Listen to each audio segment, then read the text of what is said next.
Son las 11, las 10 en Canarias. Última hora en Herrera en COPE. Estar informado. La crisis diplomática entre España y Argentina irrumpe en la comparecencia de Pedro Sánchez en el Congreso. Alberto Núñez Feijóo exige al presidente del Gobierno que cese al ministro de Exteriores, al que acusa de poner los intereses de España al servicio del Partido Socialista. El líder del PP le pide también que frene la locuacidad de Óscar Puente, quien acusó al presidente Javier Milei de drogadicto. En la Cámara Baja está Maribel Sánchez.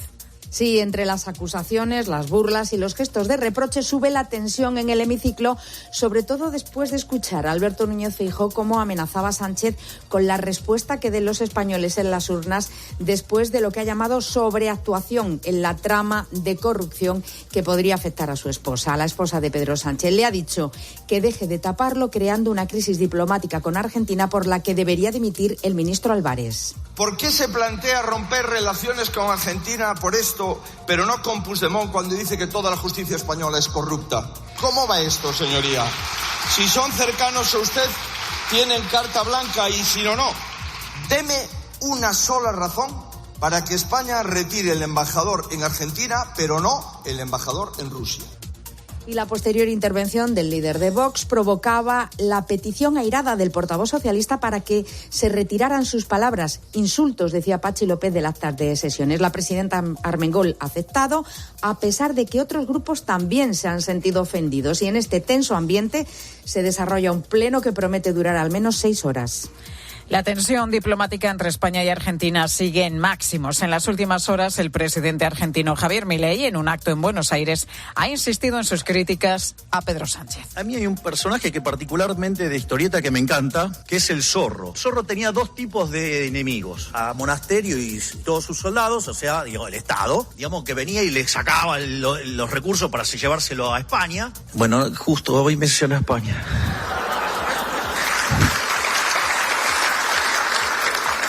Igual ya lo tengo match point a Pedrito. España es, tras Estados Unidos, el segundo país del mundo con más inversiones en Argentina, un total de 180.000 millones de euros, con presencia de numerosas empresas españolas. Desde la Cooperativa de Armadores de Pesca del Puerto de Vigo, Javier Touza ha hecho un llamamiento a la calma por los intereses económicos que hay en juego. Solo a través de Vigo se mueven al año en torno a 50.000 toneladas de pescado congelado procedente de Argentina. Estamos hablando de más de 250 millones de euros. Claro, eso se hace en base a importantes inversiones que han hecho nuestras empresas radicadas allí en Argentina, creando miles de puestos de trabajo. España, Noruega e Irlanda reconocerán en los próximos días a Palestina como Estado, un reconocimiento que ya han hecho 143 países de la ONU, además de la Santa Sede. Precisamente el Papa Francisco ha subrayado este miércoles en la audiencia del Vaticano la necesidad de rezar por la paz, afirma, en estos tiempos de guerra. Ángeles Conde. Un tiempo de guerra mundial. Con estas palabras ha definido el Papa la situación que provocan conflictos como el de Ucrania, Israel y Palestina en Myanmar. Un día más, el pontífice ha pedido intensificar la oración por la paz. No olvidemos tantos países en guerra. Hermanos y hermanas, hace falta rezar por la paz en este tiempo de guerra mundial.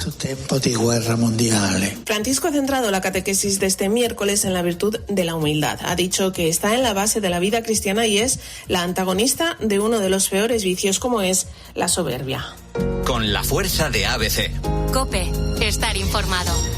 Atalanta, Bayer Leverkusen. Esta noche conoceremos al campeón de la Europa League, Bruno Casar. A las 9, en tiempo de juego por COPE+, web y aplicaciones, final de la Europa League. El Bayer Leverkusen de Xabi Alonso, que sigue después de 51 partidos invicto, busca el segundo título europeo para su club, que además supondría el doblete este año. La Atalanta, por su parte, va a tratar de conseguir levantar un título después de 61 años. En media hora, Montse Tomé va a ofrecer la convocatoria de la selección española femenina para 2 encuentros ante Dinamarca. Son de clasificación para la Eurocopa Eurocopa del 2025. Por cierto, en cuanto a la federación, el viernes reunión de la comisión directiva del Consejo Superior de Deportes para acordar las funciones de esa comisión de representación, supervisión y normalización de la federación, y sobre la mesa un nuevo intento de suspensión a Pedro Rocha. Y en baloncesto, playoffs de la Liga Endesa esta noche 8:30, segundo partido de la serie entre UCAM Murcia y Valencia Basket. Recuerdo, la serie marcha 1-0 para UCAM Murcia. Es tiempo ya para la información de tu COPE más cercana. Herrera Incope. La mañana.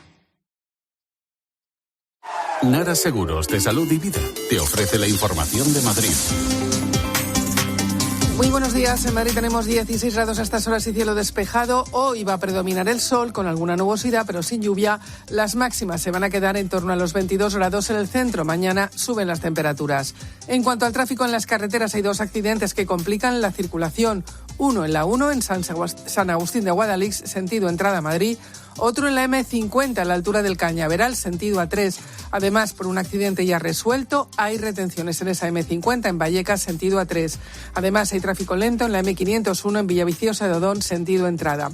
Y el incendio de unos enseres de algún indigente ha provocado una gran humareda en el interior del túnel de Azca, obligando a su cierre al tráfico. Escuchas Herrera en COPE, seguimos contándote todo lo que te interesa con Carlos Herrera.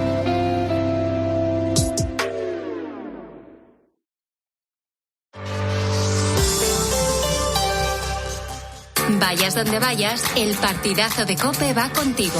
Recibimos una carta hace unos días que decía: el hijo de Nieves, que la entrevistasteis hace un par de años cuando asistió a la final de París. Tenía por entonces 87 años, ahora está en 89. El caso es que se ha vuelto a apuntar al sorteo y no le ha tocado. Iba a por su 7ª final. ¿Es verdad que la llaman la abuela de la COPE? Que desde que la entrevistamos hace 2 años que ha sido una locura. Sí, lo pasé bomba. ¿A los partidos del Bernabéu está yendo? A todos, caigan chucios de canto. Bueno, ahora da igual que caigan, si hay techo. Sois unos soles, os oigo todas las noches. Muchas gracias. Soy estupenda. Muchas gracias. Estupendo. Nieve. De lunes a viernes, desde las 11:30 de la noche, el partidazo de COPE, con Juanma Castaño. ¿Me estás diciendo que por solo 24 euros al año tengo un seguro ante la ocupación ilegal, tenga o no seguro de hogar? Así, tal cual. O sea, 2 euros al mes. Sí. 50 céntimos a la semana. Sí. 0,0640. Déjalo ya, que acabo. Contrata ya tu seguro ante la ocupación ilegal por 24 euros al año con asesoramiento jurídico para el desalojo, compensación económica, alojamiento alternativo. Llama al 917-700-700 o ven directo a lineadirecta.com. Autoempleada, autosuficiente, autoadministrada. Y ahora me dices que nos vamos de vacaciones en autocaravana. Eres autónoma y a veces te gustaría serlo un poquito menos. Cuenta Online Sabadell. La cuenta corriente menos corriente. Ahora con una rentabilidad del 3,06% TAE. Es decir, un 6% tiene los 3 primeros meses. Hazte cliente en bancosabadell.com/autónomos. Esta cuenta tiene un indicador de riesgo 1 verde sobre 6. Banco Sabadell está adherido al Fondo Español de Garantía de Depósitos, que garantiza 100.000 euros por depositante. Rentabilidad para un saldo máximo de 20.000 euros. 6% TIN los 3 primeros meses y restantes aplicará rentabilidad vigente en cada momento. Ahora 2% TIN. 3,06% TAE. Liquidación mensual. No lo dejes escapar. Solo esta semana ponemos a la venta más de 2.000 coches con hasta un 20% de descuento. Compra con total seguridad y disfruta de 15 días o 1.000 kilómetros de prueba. ¡Corre! Las mejores ofertas vuelan.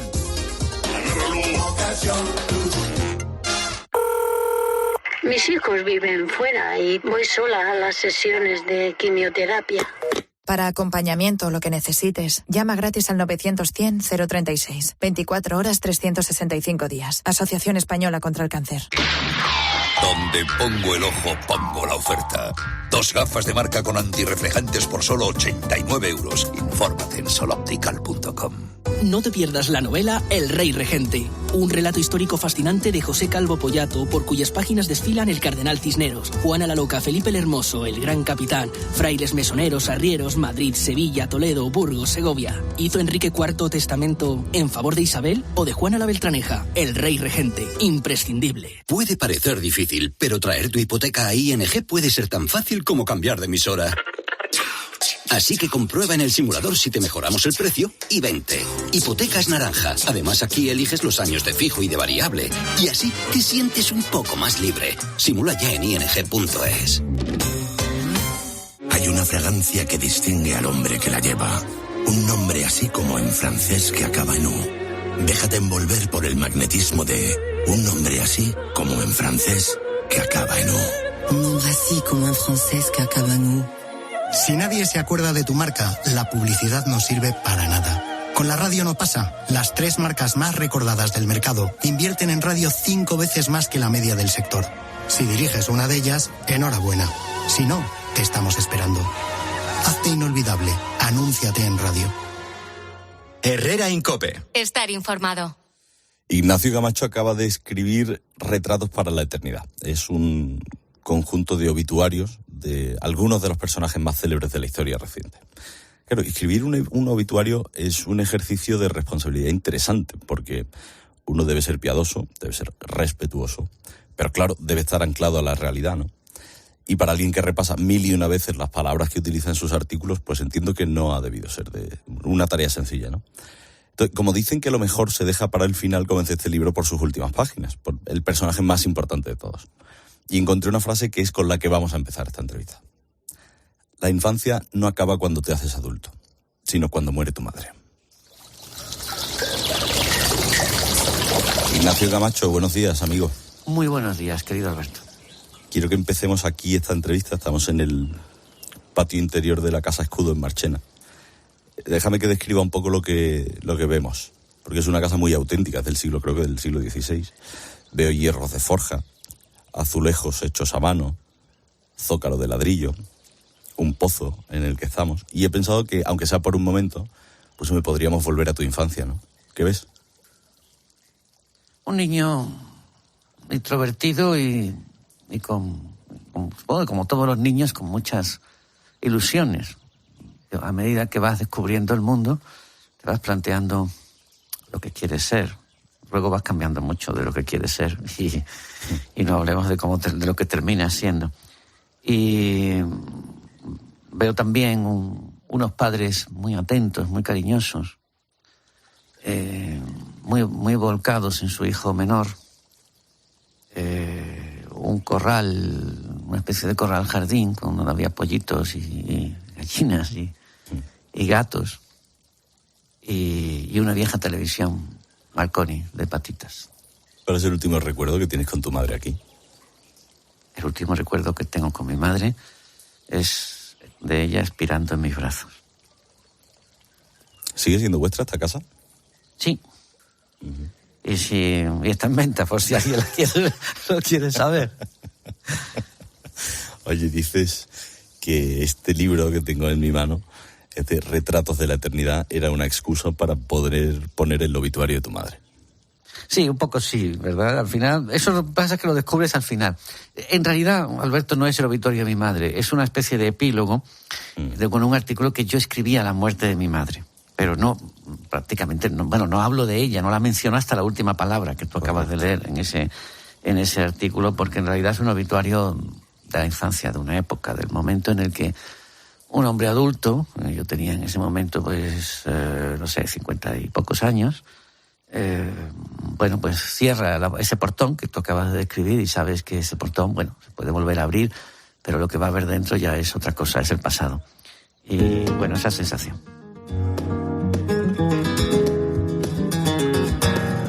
Nadie con la pluma cambia nada. Inspira cambios, ¿no? Claro, por supuesto.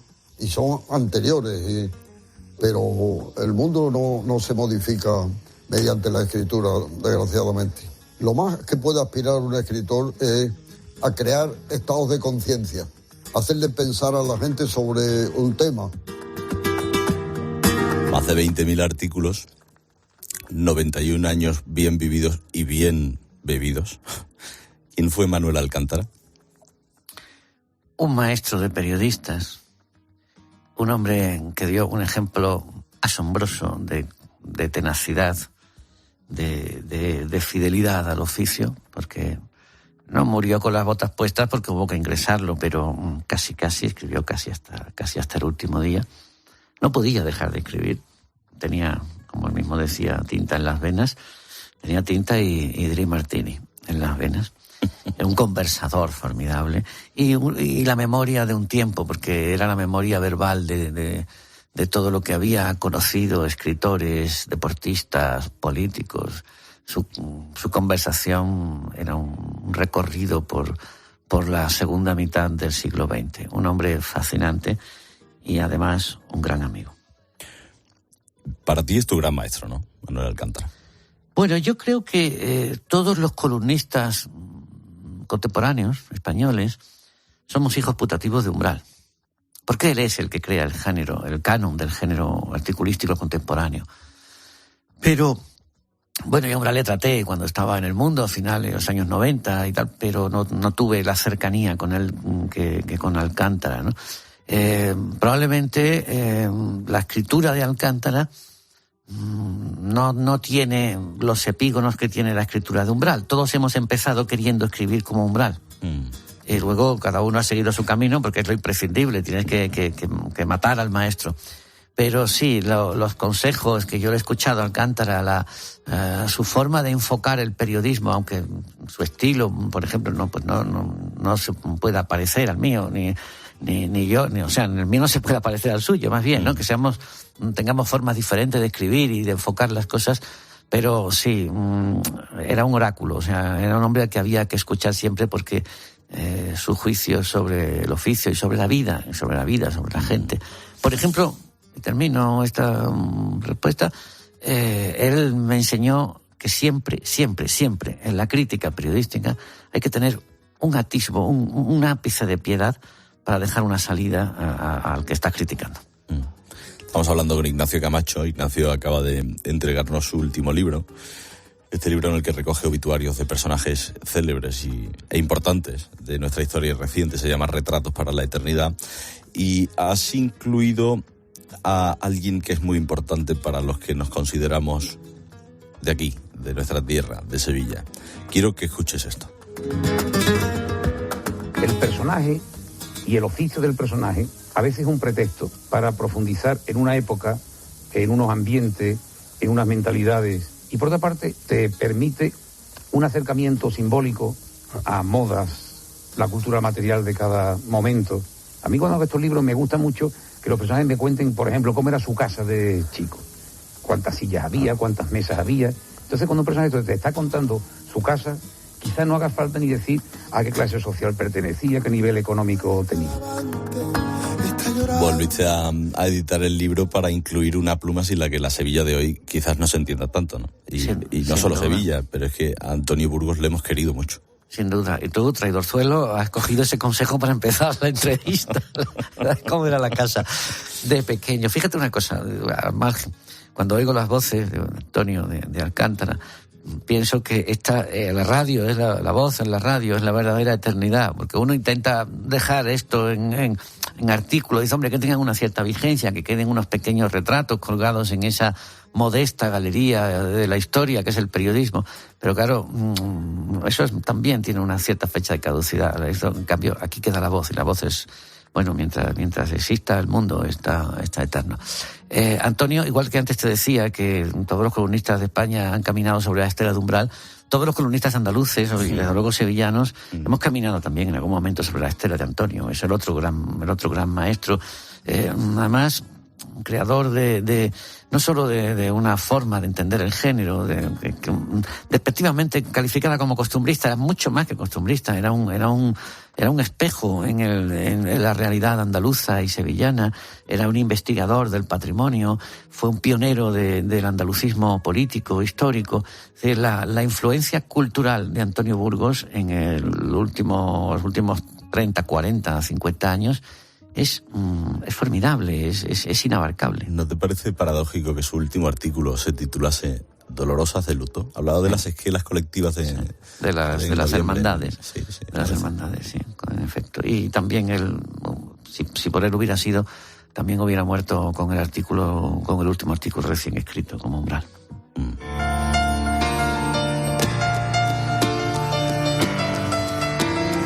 Una sensación contradictoria. Por una parte me siento muy joven y con mucho futuro por delante, y por otra vez me doy cuenta de que ya tengo una edad peligrosa y avanzada, y empiezo a tener un peso de la fugacidad que no es que esté deprimido, pero que antes no tenía, una conciencia de decir. Fíjate que recordar a David Gistao es recordar lo injusta que es a veces la vida. Me estás echando vinagre en todas las heridas. Claro, uno empieza el libro hablando de su área, de la reina de Inglaterra y tal, y tú me golpeas con los personajes queridos. David era... Bueno, es que fue muy injusto que se marchara tan pronto. También, igual que te he dicho antes lo de la injusticia, llamar a Burgos costumbrista, con David se comete una injusticia queriendo ponderarlo, queriendo ponderarlo se comete una injusticia al decir que era el mejor columnista de su generación. No, era el mejor columnista a secas, el mejor de todos nosotros. Y lo hubiera sido muchísimo mejor todavía. Hubiera sido un verdadero hito en el periodismo español histórico de haber vivido más, porque tenía mucho recorrido todavía, tenía 50 o 50 y muy pocos años cuando ocurrió el accidente vascular fatal. Y además es que era un tipo impagable. ¿Qué voy a decir en esta casa? Era un tipo con el que uno se podía apuntar a cualquier causa. Eso es lo que digo en su retrato póstumo. A lo que fuera, a una causa periodística, a una causa humanitaria, a una causa lúdica, a tomar copas o hasta a pegarse con el que hiciera falta, porque él además era boxeador y entendía de eso, ¿no? Era un imprescindible. Sabes que a mí las columnas de Guizao me pillaron en un momento incipiente, de interés incipiente en todo esto. Y claro, cuando estás en esos primeros pasos en los que no tienes claro porque no has leído tanto, porque yo, si tenía dudas acudía a Guizao. Sí. Si tenía dudas de qué pensar, muchas veces sabes que buscas el sesgo de confirmación, ¿no? Pues era el de Guizao. ¿Qué diría hoy Guizao de todo lo que está pasando? Bueno, pues supongo que lo vería con un escepticismo dolorido, ¿verdad? Evidentemente encontraría todo el punto ácido, pero lo llevaría por dentro, porque sí, David era una persona a la que primero era capaz de entender las circunstancias de su tiempo y además era capaz de interpretarlas no solo como periodista, por supuesto será lo primero, sino también como ciudadano, como ser humano. Y sí, estaría preocupado, pero dentro de ese cinismo que él sabía destilar. Yo en este obituario quise dejar un poco una idea para sus hijos, ¿verdad? Y es que primero que les importaba mucho, que una de sus obsesiones era poder encauzar a sus hijos, porque su padre no pudo hacerlo con él, y que lo sepan, y si es hoy en esta entrevista, que lo sepan, su padre fue un ejemplo y un héroe civil. Estamos hablando con Ignacio Camacho. Ignacio nos ha traído su último libro, lo digo por si usted se acaba de enganchar en la entrevista, Retratos para la Eternidad, un libro en el que recoge ciertos obituarios de personajes célebres, importantes y sobre todo importantes para él. Él se pensaría aquí que yo le iba a hablar de preguntar por Gaddafi, por Isabel II, por Juan Pablo, pero no, porque las 11 trata de otra cosa totalmente distinta. Pero Ignacio me ha contado hoy con un par de curiosidades, ¿vale? Porque he hablado con varios amigos tuyos y también míos, y les he preguntado, pues bueno, que me contasen cosas tuyas, ¿no? Que no conociese. Me han contado que eres muy pesimista, ¿eh? Sí, tengo fama de pesimista, pero... ¿Quieres que cuente la historia de la redacción? Me dice un amigo nuestro. Un día en la redacción pues vimos el sorteo de la Copa del Rey. Tú eres muy madridista. Y tocó contra el Alavés. En ese momento el Alavés estaba en segunda división. Todos mis respetos al Alavés. Y tú dijiste en voz alta, con cara apenada y preocupada: es lo peor que nos podría haber pasado. Lo peor. No lo recuerdo. Pero sí, es verdad que yo soy pesimista, lo cual, por cierto, me ahorra muchos disgustos, porque ya los tengo asimilados de antes. Imagínate, todo el mundo cree que el Madrid va a volver de Londres con la Copa y no tal. Bueno, esperad, que, en fin, el Dortmund, si me pensaba esto del Alavés, pues imagina del Borussia de Dortmund. Pero sí soy un pesimista histórico, es verdad, esto antropológico. Zapatero decía que era un optimista antropológico, pues yo soy un pesimista antropológico. Creo que la condición humana tiende entre cuando tiene la posibilidad de elegir entre lo bueno y lo malo, pues muchas veces tira hacia lo malo, que los países tienen una cierta tendencia a destruir a sí mismos sus propios logros y todo eso, sí, es verdad. Oye, ¿tú volverías a ser... Y a veces en la realidad me da la razón. Y fíjate, la única vez que fui optimista, en cierto sentido, fue en las elecciones del año pasado. Y mira lo que pasó. Ya. Oye, ¿volverías a ser director de un periódico? Pues a ti te tocó en el 11M, en el ABC. Creo que duraste un poco. Inmediatamente después. Fue inmediatamente después del 11M. Llegué un mes y medio, dos después. Hombre, yo aprendí mucho. Lo que pasa es que, claro, luego esa experiencia, como casi toda la experiencia que uno va aprendiendo en la vida, luego no te sirve para interpretar cosas, pero no para volver a no cometer los mismos errores, porque ya no estás en el mismo sitio, ¿no? Ahora ya no dirigiría un periódico. En algún momento sí me hubiera embarcado en en otra aventura colectiva, pero ya creo que no, y además a partir de cierta edad, Alberto, mejor no hacer reír a Dios con muchos planes. Oye, ¿te han contado qué hacemos al final de las entrevistas? Sí. Sí, ¿no? Bueno, pues te cuento quién estuvo ayer aquí y se lo cuento también a algún oyente que a lo mejor no sepa qué hacemos. Al final de las entrevistas yo le pido a los invitados que lancen una pregunta al aire y que la recoja el siguiente, pero sin saber quién es. O sea, es decir, yo te voy a poner ahora a ti la que te dejó ayer Ana Inés Gómez de Castro, que es la astrofísica que está encargada de la investigación de los nuevos exoplanetas que se están encontrando fuera del sistema solar, y te dejó esta pregunta. ¿Cuál es el último libro que ha leído? Pues contigo lo tiene... pues yo no sé cuántos te leerás al día, hijo, pero bueno. No, lo que pasa es que es verdad que leo que picoteo mucho, ¿verdad? El último libro, todavía no lo he terminado, es Bartleby Cía de Gaitalis. Que además es su testamento, su libro póstumo, no póstumo, pero casi, porque tiene 90 y tantos años y ya ha dicho que no va a escribir más. Es una colección de reportajes, entrevistas y eso. Por cierto, le hace una entrevista al jefe de la sección de los obituarios del New York Times, y la entrevista no tiene desperdicio. Qué buena. ¿Y la tuya? ¿Qué pregunta le dejas al que vendrá mañana o pasado? Pues hombre, no sabiendo quién es, claro, pues le preguntaría cómo crees que tu yo del futuro hablaría de ti, del yo tuyo de hoy, o sea, de la persona que eres hoy. ¿Cómo crees que te describirás a ti mismo en este momento cuando tengas, no sé, los años que puedas tener en el futuro que te alcance? Pasé por tu ventana hace tiempo, y nunca te asomaste. Como lo siento, pasé por tu ventana hace tiempo, mucho tiempo, y ahora vienes a verme. Como lo siento, ahora son mi mañana las que viví. No sé si escribir tanto obituario te hace recapacitar mucho sobre lo importante que tiene la vida. Y cuál es la clave y lo que merece de verdad la pena. O sea, si hoy fuese tu última tarde, ¿qué harías? La última tarde. Es que saberlo ya te paraliza, ¿no? Saber que es la última probablemente te paraliza. No sé, intentar que transcurriese en paz, y si me quedase alguna deuda moral pendiente, tratar de saldarla precipitadamente por si acaso. Ignacio Camacho, querido amigo, te admiro mucho. Gracias por venir. Un abrazo muy grande, querido Alberto.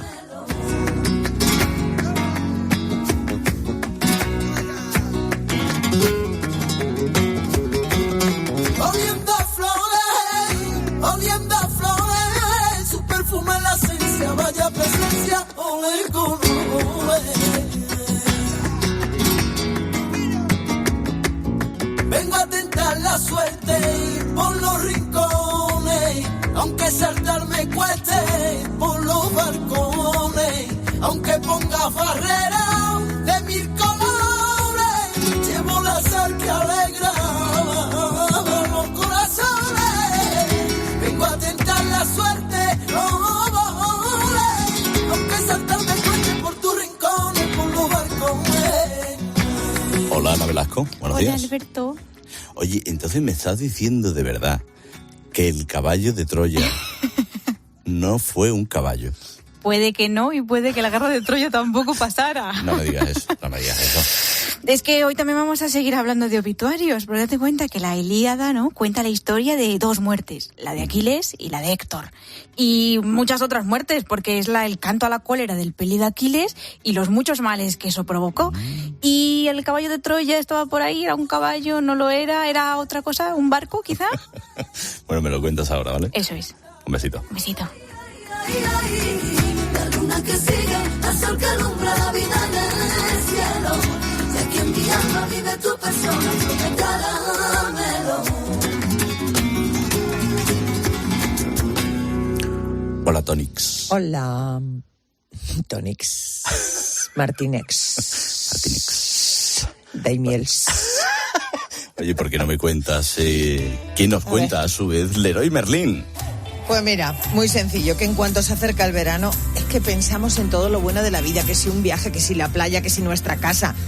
Hay que pensar también en las grandes ofertas del Leroy Merlin hasta el 27 de mayo, como por ejemplo la piscina tubular de PVC ovalada Bestway de 488 por 305 por 107, que es de fácil montaje y desmontaje, resistente a perforaciones y a la corrosión y con kit de mantenimiento, que ahora la tienes por solo 599 euros. Oye, que te ahorras 200 euros, ¿eh? Así que hazte con ella en la web, en su app, por teléfono o en tu tienda.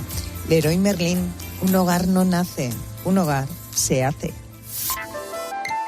Herrera Incope.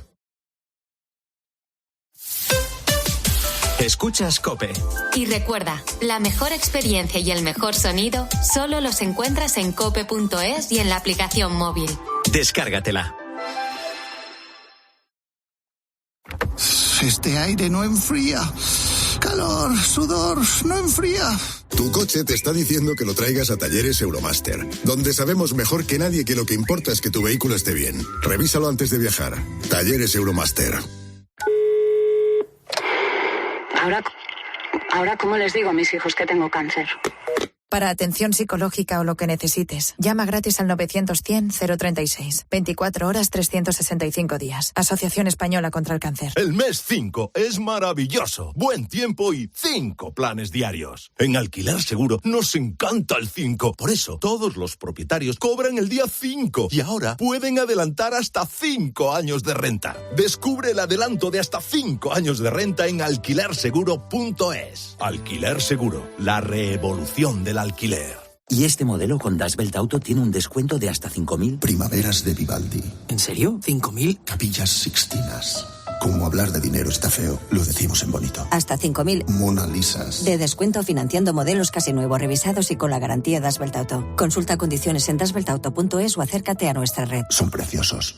UMA Seguros, especializada en entidades de ámbito religioso, docente, residencial y social, pone a disposición de todas las hermandades y cofradías soluciones aseguradoras diseñadas para proteger lo que más valoras. En momentos de fe, devoción y tradición, tu tranquilidad es nuestra prioridad. UMAS, aseguradora oficial del Segundo Congreso Internacional de Hermandades y Piedad Popular. Bienvenidos a otra dimensión de cruceros con Royal Caribbean y Viajes El Corte Inglés. Embarca este verano en el barco más grande de Europa, Oasis of the Seas, desde Barcelona. Consigue hasta 500 euros en un cupón regalo del Corte Inglés, niños gratis y todo el entretenimiento incluido. Consulta las condiciones de tu crucero Royal Caribbean en Viajes El Corte Inglés. Llegar a la cola del supermercado con 2 carros llenos y escuchar... Ey, pasa primero si quieres, solo llevas 2 carros. ¿Seguro? Claro.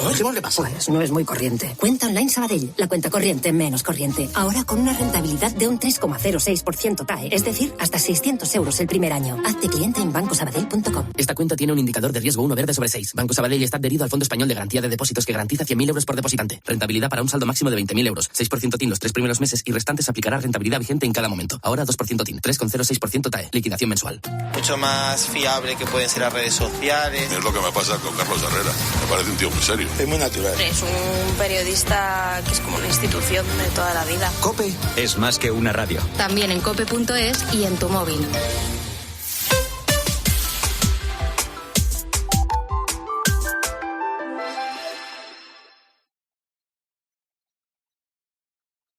Herrera Incope. Estar informado.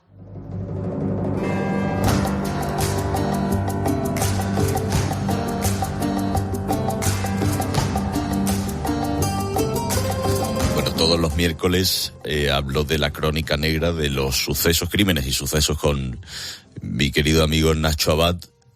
El lunes por la mañana ya recibíamos los ecos de una de las mayores tragedias que yo he contado aquí en el micrófono. Ese asesinato producido en Huétor Tájar por parte de un abuelo, por parte de Pepe a sus 2 nietos.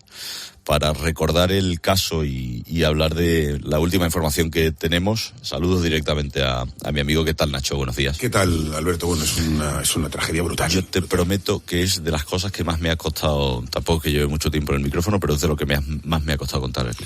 Pues te diré que todavía falta mucho contexto para entender la tragedia ocurrida el domingo por la noche en esta localidad de Granada. De hecho, va a faltar entender lo que sucedió hasta que pueda declarar el padre Ángel de Guillermo y de Pablo y de Guillermo, de 12 y 10 años. Está sedado en el hospital, la Guardia Civil no ha tenido acceso a él porque los médicos lo han impedido. Pero hay cosas que se van despejando. Mira, al principio se dijo que al niño mayor, a Pablo, le habían disparado por la espalda. Eso es correcto, eso es verdad. Lo mata el abuelo de un disparo por la espalda. Y al niño de 10 años se habla de asfixia. Bueno, la última información que tengo es que los médicos forenses son incapaces de establecer ahora mismo la causa de la muerte después de hacer la autopsia. Es decir, no hay signos evidentes de asfixia. ¿Cómo lo pudo matar? Pues lo que han hecho es coger muestras y las han enviado al Instituto de Toxicología para que sean analizadas, porque no descartan que el menor pudiese morir por una sobredosis medicamentosa, es decir, por medicamentos. Esto ya lo variaría un poco, porque hablaríamos ya de un plan más establecido y no de un pronto. En segundo lugar, para entender qué es lo que sucedió, hay que ponerle, insisto, el contexto. Y como el padre no puede hablar, se ha hablado con el entorno para construir todo lo que hay alrededor. Bueno, el primer dato que se ha puesto sobre la mesa es que el abuelo, Pepe, José, tenía un ascendente moral y económico sobre su yerno brutal. ¿Qué quiere decir esto?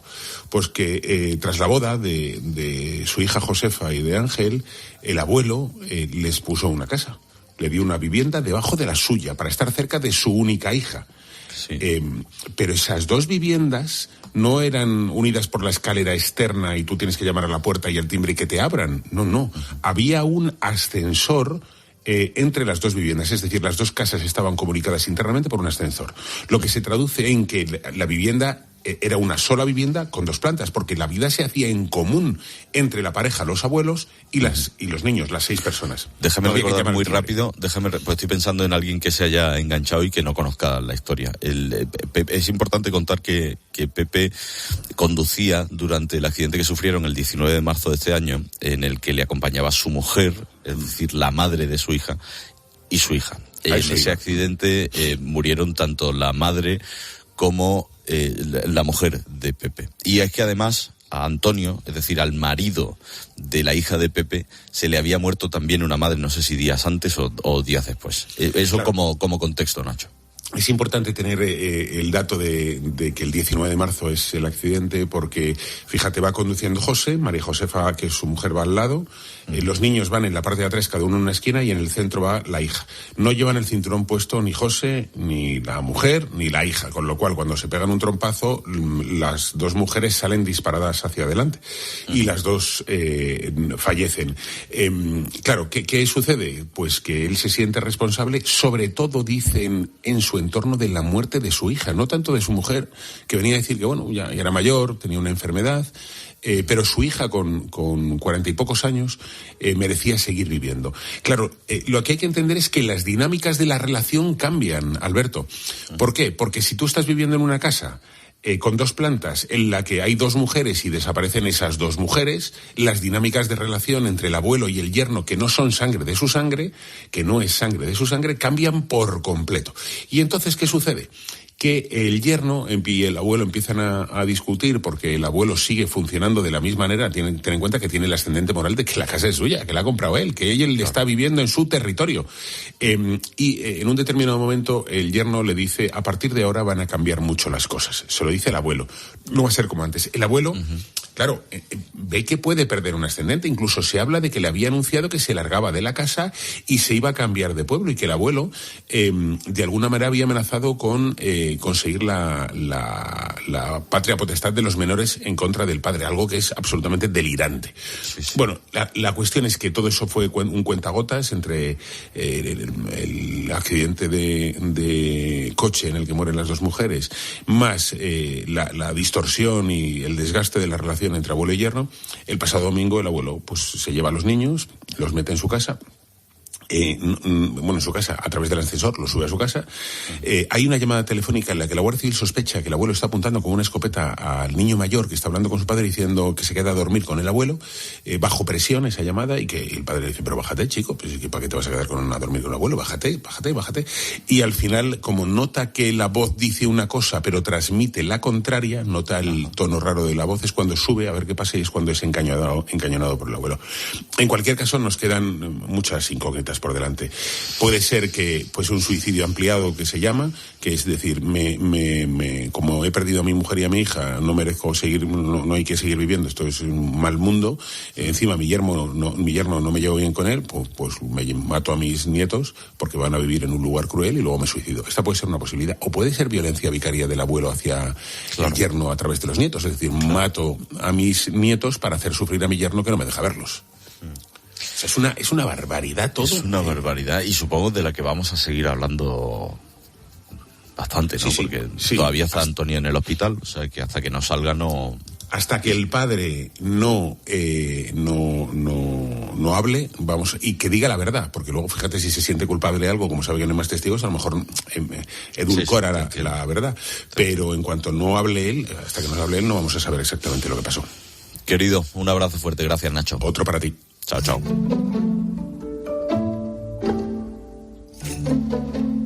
Herrera en COPE, gracias por acompañarnos en esta espléndida mañana de miércoles. Momento ahora para viajar al pasado con Ana Velasco y su curiosidad de la historia. Su curiosidad es magnífica y es fantástica, nos permite hablar de cosas maravillosas. Lo que pasa es que a veces también le quita a uno las ilusiones y...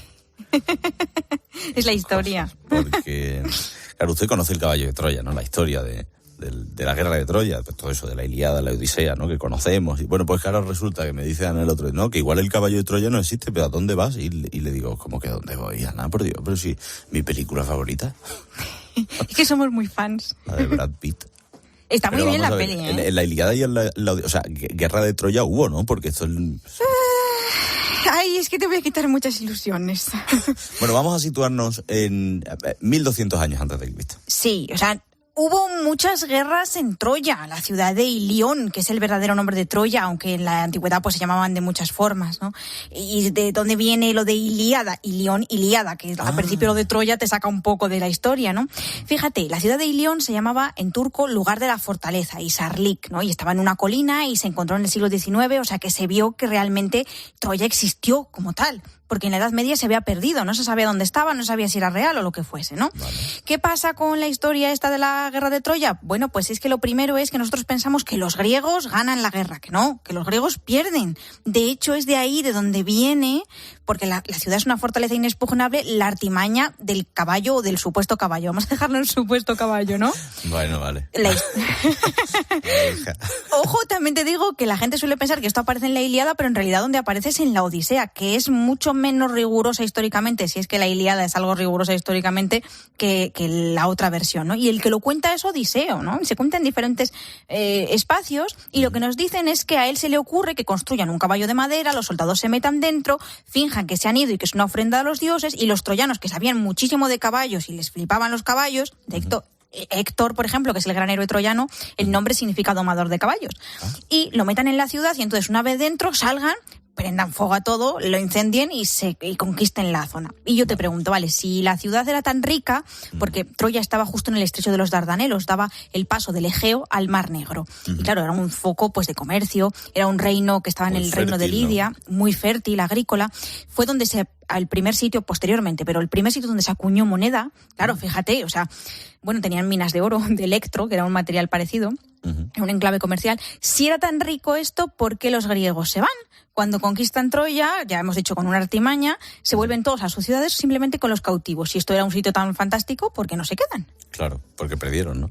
Claro, bueno, perdieron, pero prenden la ciudad. Entonces, la cuestión es, ¿hubo guerra de Troya? ¿Hubo un caballo de Troya? Es posible que el caballo de Troya sea una máquina de guerra, como las que había en Asiria. O sea, un ariete, ¿no? Imagínate la proa de un barco con una figura al extremo. De hecho, esto se llamaba en la época caballo, ¿no?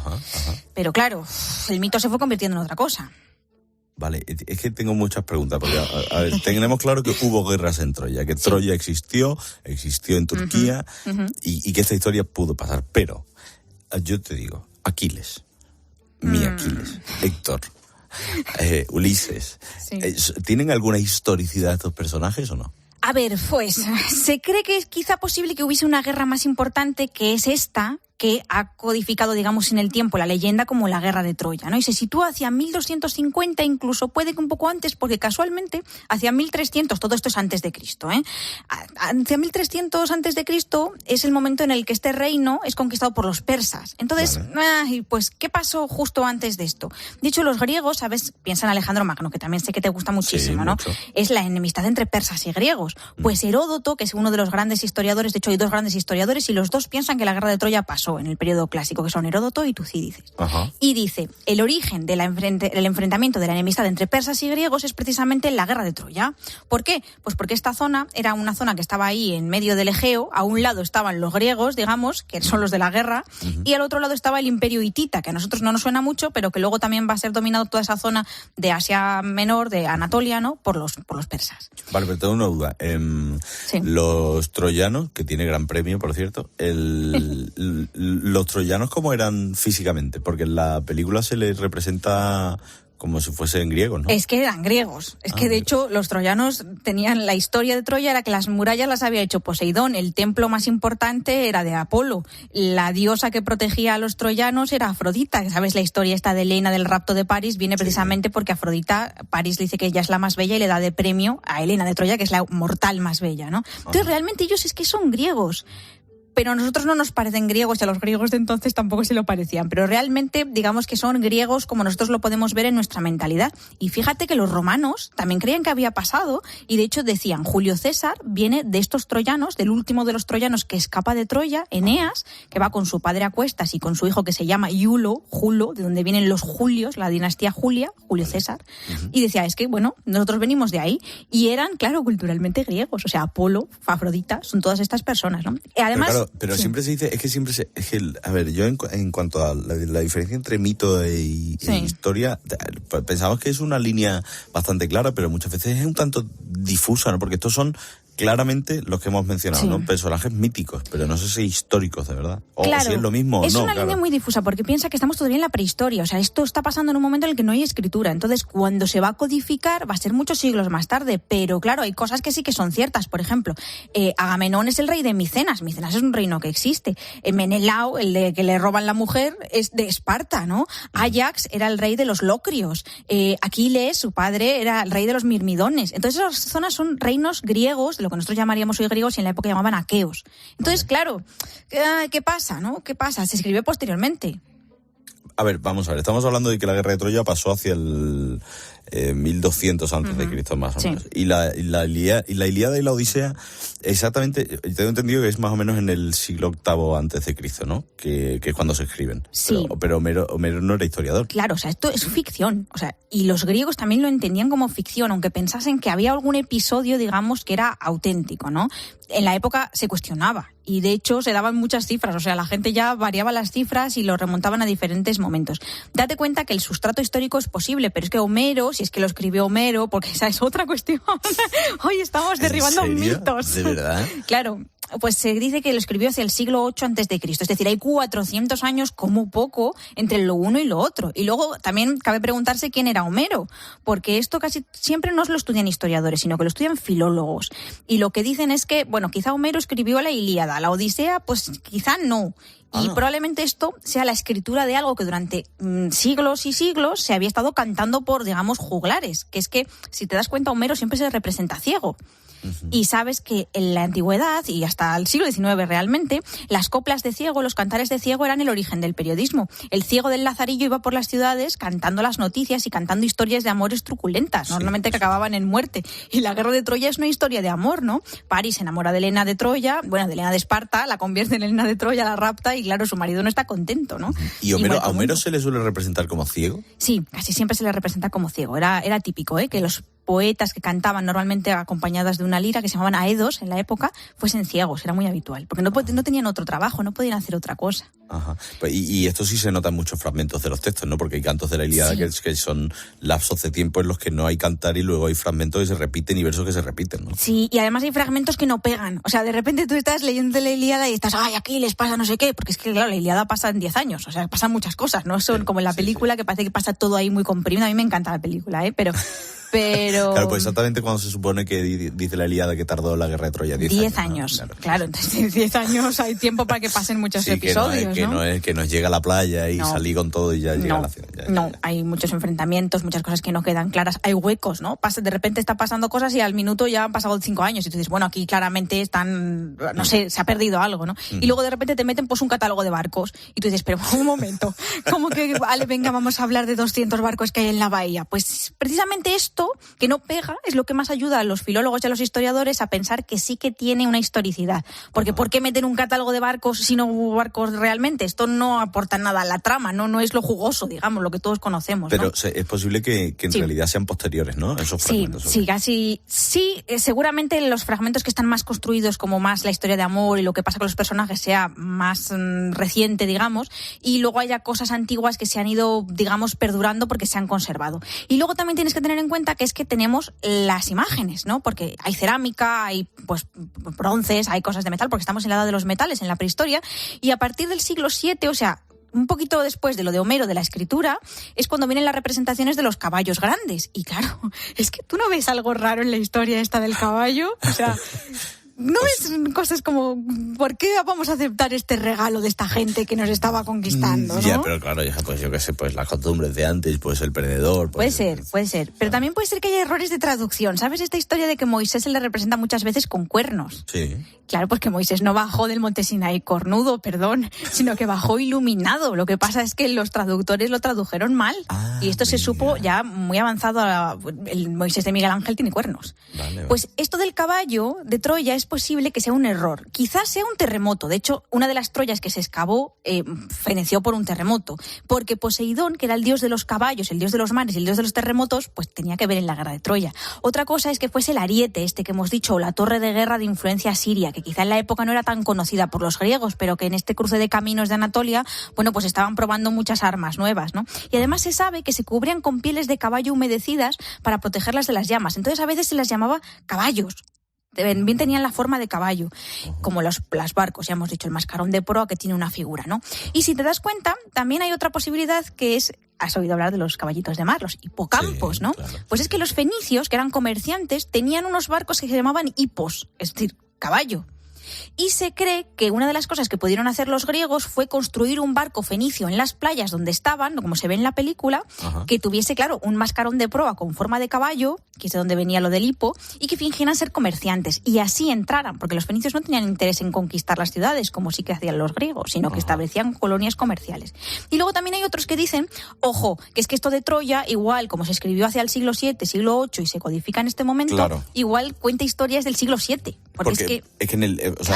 O sea, por ejemplo, porque es verdad que en el Mediterráneo, en el 1200 a.C., pasan muchas cosas. Pasan mucho, pues yo qué sé, incluso antes, ¿no? Después, perdón, que diga, unos 600 a.C., la destrucción de Babilonia, el saqueo de Tebas. Están pasando cosas todo el rato, o sea, esto es el centro del mundo. Y además es que la guerra de Troya coincide con un episodio del que los historiadores no saben nada, que es lo más misterioso de toda la historia, que es algo que los historiadores llaman los pueblos del mar, que nadie sabe nada de esta gente, ¿vale? Pasó en el 1200 más o menos, que es un poco, digamos, los años que podría ser esto de la guerra de Troya, y es una gente que combatió contra todos los imperios que había y consiguió reducirlos a cenizas. De repente, salvo los egipcios, que es verdad que consiguieron resistir, Micenas, que es el reino, ya sabes, de Agamenón, que es el caudillo, digamos, que lidera a los griegos en lo de la conquista de Troya. El ofendidito, ¿no? Hermano del ofendidito. Eso, perdón, es hermano del ofendidito. Sí. Que dijo, qué bien me viene esto, qué bien me está viniendo. Frotándose las manos. Exacto, pues un poco sí, ¿eh? Y fíjate, cae Troya, cae Micenas, cae el Imperio Hitita, y no se sabe qué pasa, ¿no? No se sabe qué pasa. Y algunos dicen, quizá estos pueblos del mar eran troyanos. Otros dicen, quizás son griegos de la guerra de Troya que no han vuelto a Grecia, porque te cuenta que Odiseo está ahí circulando, ¿no?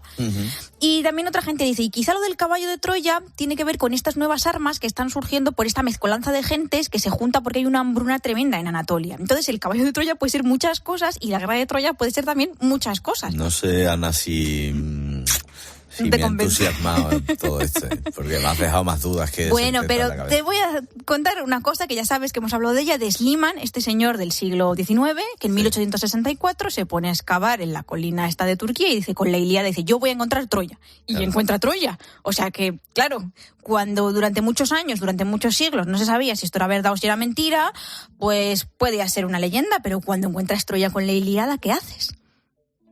Claro. Ani, tú sabes que te tengo mucho aprecio. Hoy me has destrozado el corazón. ¿Qué quieres que te diga? pero aún así lo he disfrutado mucho como todo lo que hago contigo. Querida Ani, ¿te parece que hablemos la semana que viene? El miércoles, por ejemplo, miércoles. ¿Te parece bien? Venga, besito. Un besito.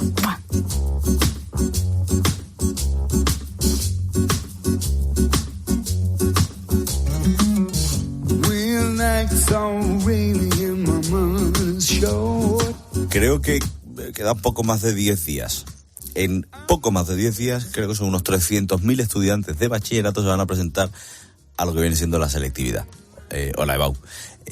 Y ahora, a partir de las 12, quiero preguntarnos, que nos preguntemos, ¿no?, cuáles son las carreras más demandadas, cuáles son las que tienen una nota de corte más alta y, sobre todo, cuáles son las que a día de hoy tienen más salidas laborables. Por aquello de si hay algún muchacho que nos esté escuchando, algún padre de muchacho que nos esté escuchando, y esté todavía no arruntando y diciendo, ahí, ¿yo dónde me meto y tal? Bueno, pues contestamos a esas preguntas a partir de las 12, aquí en Herrera en COPE, pero antes de un momento que tengo todo esto lleno de papeles y voy a ponerme a recoger. Un segundo, que vuelvo enseguida. Take my hand, let's walk this traffic jam. The party's done. We're not far. We're not bound, so take it slow. Life tastes better when you take it slow, sweetheart. When you take it slow. You can be funny when you take it slow. When you take it slow. Oh, take it slow. When you take it slow. In the bedroom is better when you take it slow, too. When you take it slow. Estás escuchando Herrera en COPE. Y recuerda que si entras en cope.es, también puedes llevar en tu móvil los mejores contenidos con Carlos Herrera.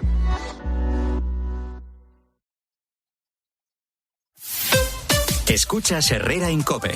Y recuerda, la mejor experiencia y el mejor sonido solo los encuentras en cope.es y en la aplicación móvil. Descárgatela.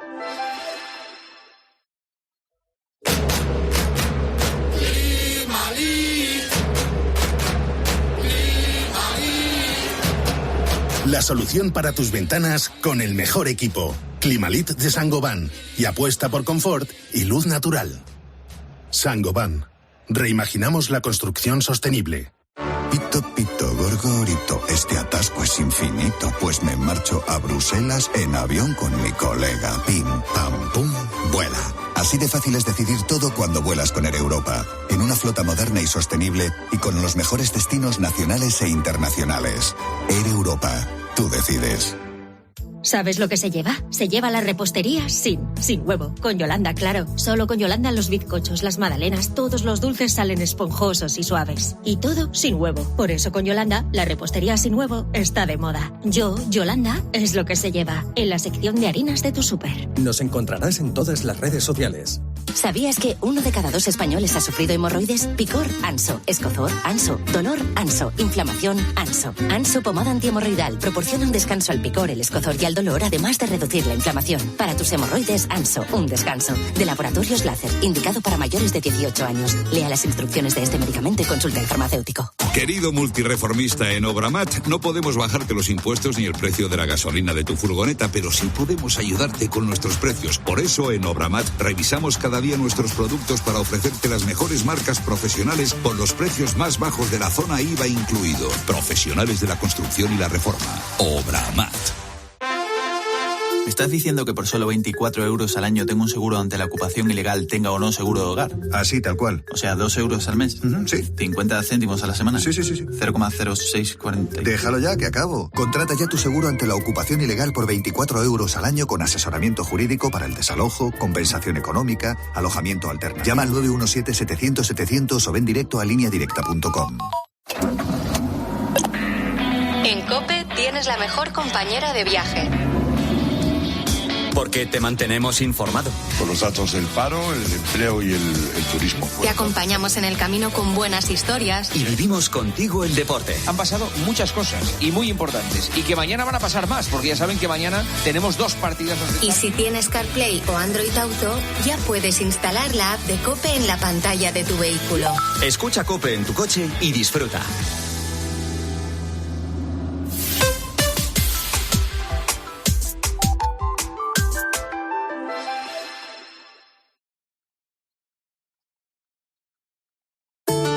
El ángel del Señor anunció a María.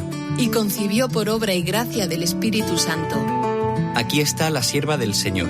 Hágase en mí según tu palabra. Y el Verbo se hizo carne.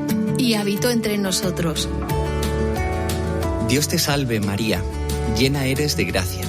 El Señor es contigo, bendita tú eres entre todas las mujeres, y bendito es el fruto de tu vientre, Jesús.